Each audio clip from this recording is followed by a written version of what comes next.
नमस्कार मंडळी, मी पूजा cook with पूजामध्ये तुमचं खूप खूप मनापासून स्वागत करते।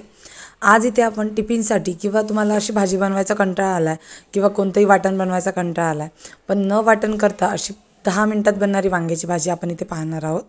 तर त्यासाठी मी इथे 4 ते 5 मीडियम आकाराचे वांगे घेतलेले, एक टोमॅटो आणि एक कांदा घेतला आहे। तर तो टोमॅटो अशा पद्धतीने कापून घ्यायचा आहे, फक्त उभा कापायचा आणि मधून एक कट मारायचा त्याला।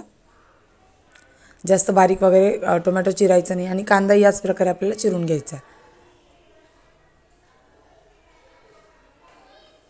कांदा झाला की आपण वांगे काय करणार त्याच अशाच पद्धतीने चिरणार आहोत, फक्त उभे आणि पातळ चिरणार आहोत म्हणजे जेणेकरून पटकन शिजले जातील। आपण याला कोणत्याही प्रकारच्या पाण्याचा किंवा कशाचाच वापर नाही करणार आहे आपण। तर या पद्धतीने आपण कढईमध्ये पाणी घेतले आणि वांगे अशा पद्धतीने चिरून त्यामध्ये पाण्यामध्ये टाकूया म्हणजे जेणेकरून वांगे काळे पडणार नाही। तर अशा पद्धतीने सगळे वांगे इथे चिरून पाण्यामध्ये टाकलेले आहेत। कढई तापत ठेवली आहे। कढई छान तापली की एक चमचा तेल घालायचं। तेल तुम्ही तुमच्या आवडीनुसार कमी किंवा जास्त करू शकता। त्यानंतर त्यामध्ये जिरे घालायचे। जिरे छान गरम झाले की यामध्ये चिरलेले वांगे घालायचे।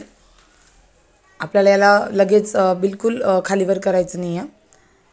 वांगे झाले की यामध्ये लगेच आपण कांदा आणि टोमॅटो घालून घेणार आहोत। कांदा थोडासा हाताने मोकळा करून घालायचा। टोमॅटो घातला, एकच टोमॅटो वापरायचा। जर तुम्हाला जास्त आंबट आवडत नसेल तर अर्धा वापरला तरी चालेल। आणि इथे मी खोबरं आणि लसणाची खलबत्त्यामध्ये खोबरं आणि लसूण ठेचून घेतलं होतं, त्याची पेस्ट बनवली आहे पाणी न टाकता। तर ती घालून घ्यायची। तिखट, हळद आणि थोडासा अंबारी मसाला म्हणजे जो कांदा लसूण मसाला असतो तो घातला आहे। चवीनुसार मीठ पण यामध्ये घालून घ्यायचं।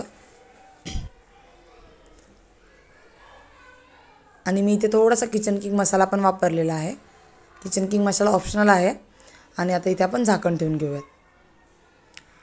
याला काहीच करायचं नाही आहे। झाकण ठेवलं की 3 मिनिटानंतर हे झाकण काढायचं आणि मग भाजी खालीवर करायची आहे। आपण याला मस्त हलवून घेऊयात। आता वांग म्हणजे हलवायचं का नाही तर वांग जे असतं ते थोडंसं कांद्यापेक्षा आणि टोमॅटोपेक्षा थोडं हार्ड असतं। तर अगोदर ते तेलामध्ये शिजून निघतं आणि नंतर कांदा टोमॅटोला शिजायला वेळ लागत नाही। तर या पद्धतीने आपण हलवून 3 मिनिटं पुन्हा एकदा झाकण ठेवून हे केलं आहे। आणि थोडंसं आता इथे तुम्हाला जर वाटलं की तेल कमी होतं आहे थोडंसं तेल घालून घ्या आणि पुन्हा 3 मिनिटं शिजवा।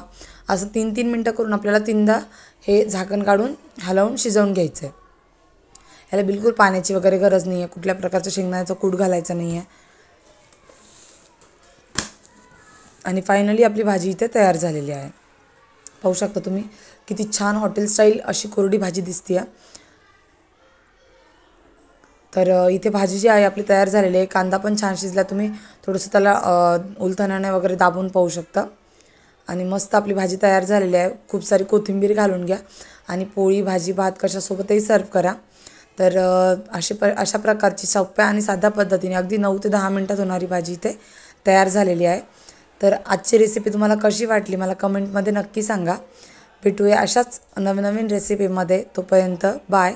आणि रेसिपी आवडली असेल तर चॅनलला सबस्क्राईब करा, लाईक करा। भेटूया नेक्स्ट रेसिपीमध्ये।